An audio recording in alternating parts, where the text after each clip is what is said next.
Bienvenue dans ce nouvel épisode d'analyse critique de la Déclaration des droits de l'homme et du citoyen de 1789.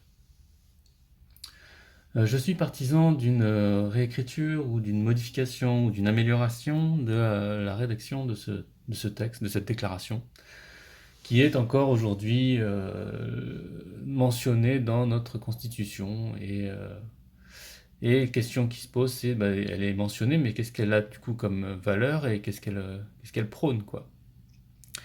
Donc pour faire cette analyse, je vous lis donc le texte en lui-même et je vais poser deux trois questions auxquelles moi-même je cherche même pas forcément de réponse, mais j'en cherche accessoirement. Donc si vous en avez, n'hésitez pas.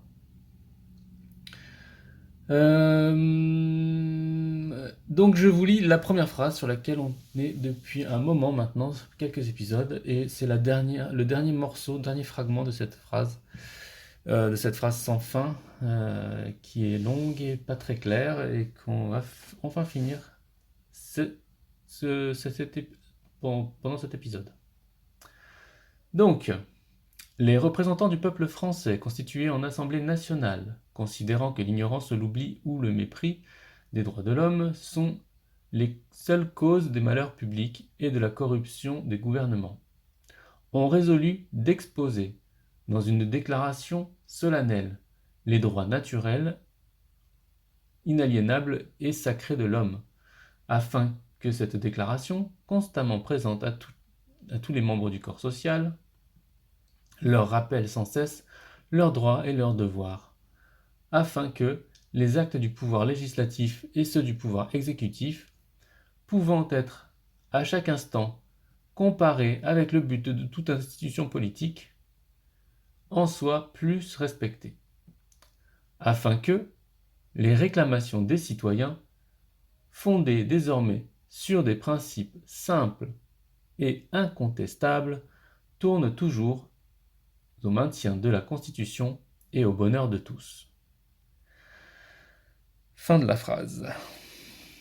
Alors, donc le morceau sur lequel nous allons poser deux, trois questions est le tout dernier, c'est-à-dire afin que les réclamations des citoyens, fondées désormais sur des principes simples et incontestables, tournent toujours au maintien de la Constitution et au bonheur de tous. Donc le premier élément sur lequel je vais m'attarder un petit peu, c'est les réclamations des citoyens. C'est la première fois que l'on mentionne les citoyens dans le texte, et les citoyens ont le droit de faire des réclamations.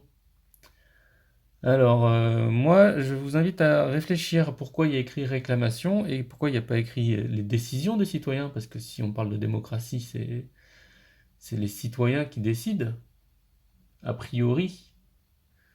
Or là, non, on parle juste de réclamation.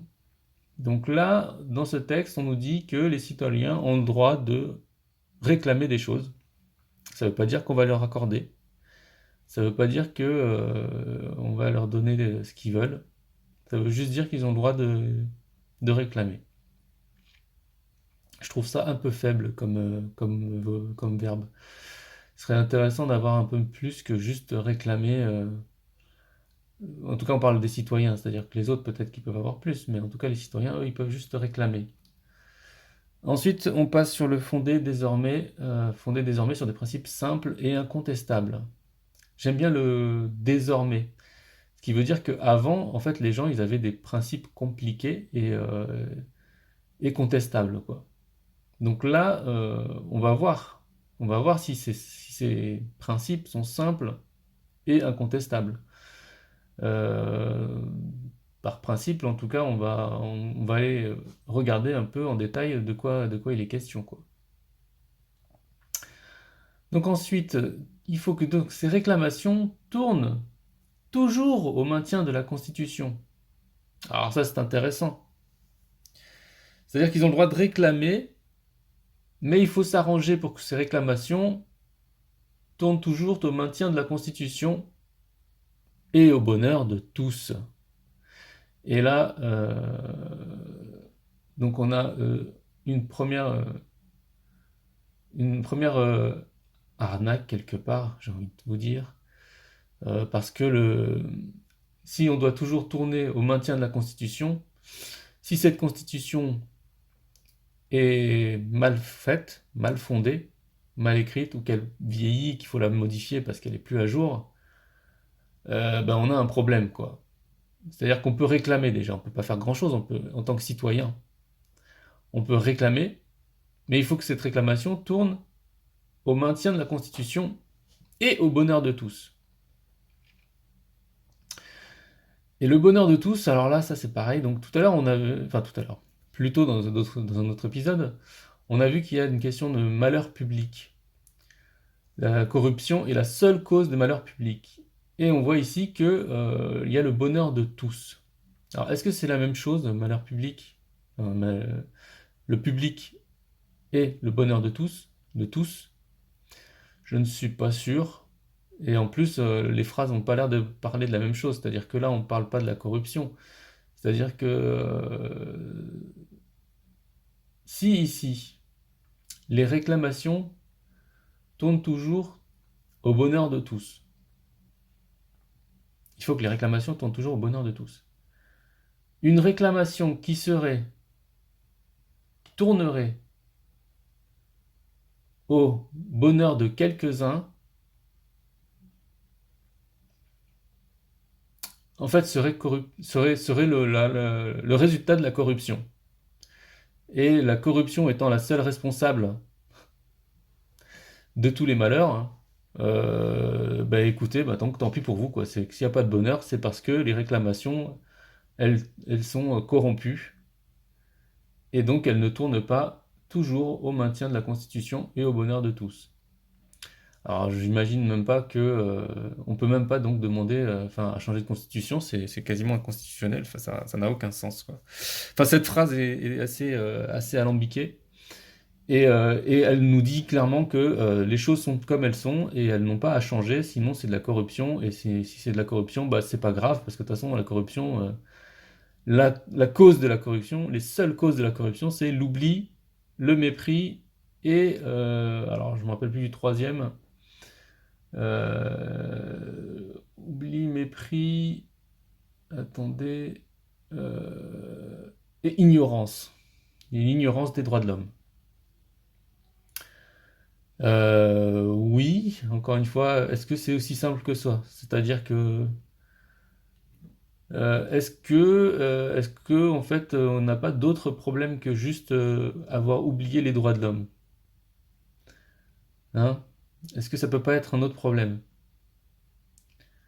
Enfin voilà. Donc pour moi là, il y a un serpent qui se mord la queue. Il faut connaître la Constitution, enfin il faut connaître la Déclaration des droits de l'homme et du citoyen. Cette Déclaration des droits de l'homme et du citoyen dit que les citoyens ont le droit de réclamer dans la mesure où ça tourne toujours au maintien de la Constitution et au bonheur de tous. Et dans le cas où ce ne serait pas le cas, ce serait de la corruption et c'est de la faute à l'oubli, à l'ignorance et au mépris. Wow, on a un truc, on a un truc un peu verrouillé, quoi. Donc c'est intéressant si on veut maintenir le texte en soi tel qu'il est. Mais quand on a besoin de faire changer des choses, bah on est un peu bloqué, quoi. Par tous les moyens, ce texte, il nous bloque pas mal les voies de, de, de, de, de- de modification en fait, de la Constitution.